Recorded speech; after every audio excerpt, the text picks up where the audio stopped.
कहते हैं भगवान सभी इंसान को जिंदगी में आगे बढ़ने का मौका देता है। कुछ लोग उस मौके को सोना करते हैं तो कुछ गवा देते हैं, पर तकदीर के साथ थोड़ी मेहनत मिल जाए तो किया हुआ काम मुकम्मल होता है। हमारे फिल्म जगत में कुछ मेहनती लोग थे जिन्होंने कामयाबी के सितारे छू लिए थे। आज हम ऐसे ही एक कलाकार के बारे में बात करने वाले हैं जिसका नाम आज भी बहुत कम लोग जानते हैं। इन्हें कुछ लोग धूमल इस नाम से जानते हैं, पर असल में इनका नाम धूमाल था। हेलो दोस्तों, मैं हूं अनामिका। स्वागत है आपका अपने चैनल में जिसका नाम है biography and real life story, जहां मैं आपको भुलाए हुए हस्तियों की कहानियां सुनाती हूं।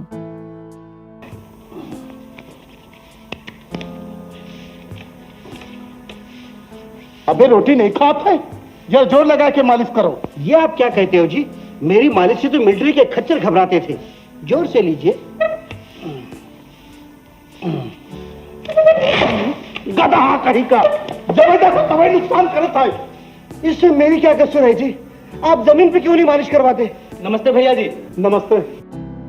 अनंत बलवंत धूमाल, जिसे हम धूमाल इस नाम से जानते हैं, असल में वो मराठी ब्राह्मण परिवार से ताल्लुक रखते थे।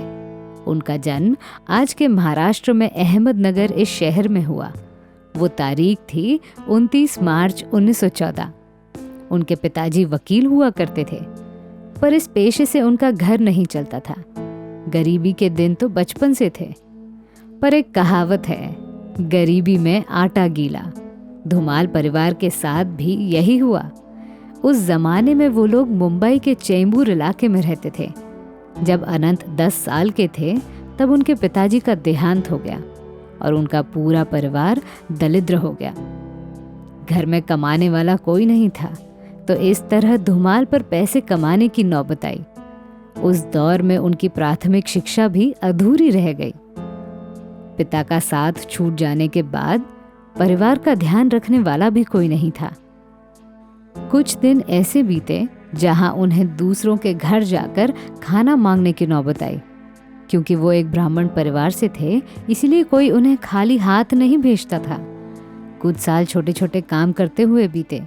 जब वो किशोर अवस्था में आए तब एक ड्रामा कंपनी में उन्हें बर्तन मांजने का काम मिल गया।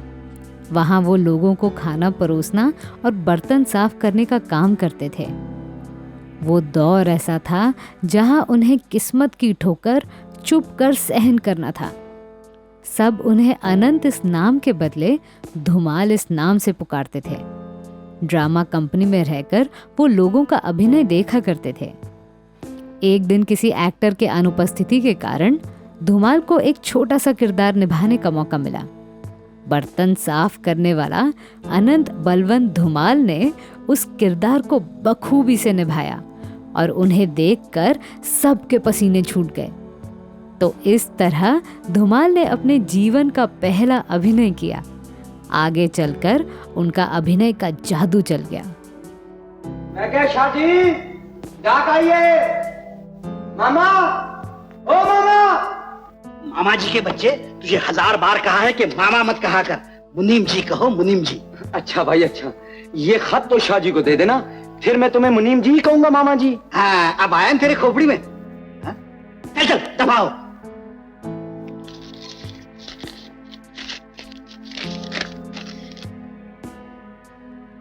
पूज्य पिताजी, मैं घर आ रहा हूं। आपका बेटा कुंदन। हाँ? पूज्य पिताजी, मैं घर आ रहा हूं। आपका बेटा कुंदन। बाप रे, ये तो बेटे का ही खत है। बन गए। फिल्मों में कॉमेडी किरदार निभाने वाला ये शख्स ड्रामा कंपनी में विलन का किरदार निभाता था और इस खलनायकी अंदाज से धूमाल काफी प्रसिद्ध हो गए। वो जमाना फिल्मों का था। धूमाल भी फिल्मों से दूर नहीं रह सके।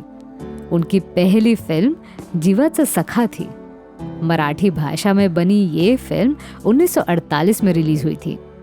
फिर 1952 में रिलीज हुई मराठी फिल्म पेड़गांवचे शहाणे में वो साउथ इंडियन के किरदार में थे।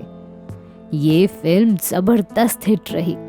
इसके बाद उन्हें इसी किरदार के अन्य फिल्में मिली। 1953 में रिलीज हुई चाचा चौधरी उनकी पहली हिंदी फिल्म थी। वैसे तो धुमाल ने अपने जीवन में कई सारे नाटक किए, पर लगनाची बेड़ी और घरा बाहेर ये 2 शो काफी प्रसिद्ध रहे। शुरू में वो हास्य अभिनेता कहलाने के परे थे और स्टेज शो में उनका किरदार विलन का होता था। खास बात ये थी कि 25 साल के उम्र में धुमाल बुढ़ापे वाले किरदार किया करते थे। वो जमाना 1940 का था। तब उन्हें सभी लोग चिढ़ाया करते थे कि आप बूढ़े इंसान का किरदार निभाते हो, इसीलिए आपसे कोई शादी नहीं करेगा। धुमाल का हिंदी फिल्मों का सफर काफी सुहाना रहा। फिल्म निर्माता उनके शरीर के हिसाब से किरदार देते थे। लगभग सभी भूमिका में धुमाल ने दर्शकों को खूब हंसाया। महमूद जैसे हास्य कलाकार के साथ उनकी तुलना होने लगी। शुभा खोटे, महमूद और धुमाल का सहभाग फिल्म हिट होने की गारंटी होती थी। इसीलिए उस जमाने के बड़े बड़े निर्माता धुमाल के बिना एक भी फिल्म नहीं बनाते थे। उनमें राज खोसला, शक्ति सामंत, अमिया चक्रवर्ती, बप्पी सोनी जैसे नामी फिल्मकार शामिल थे।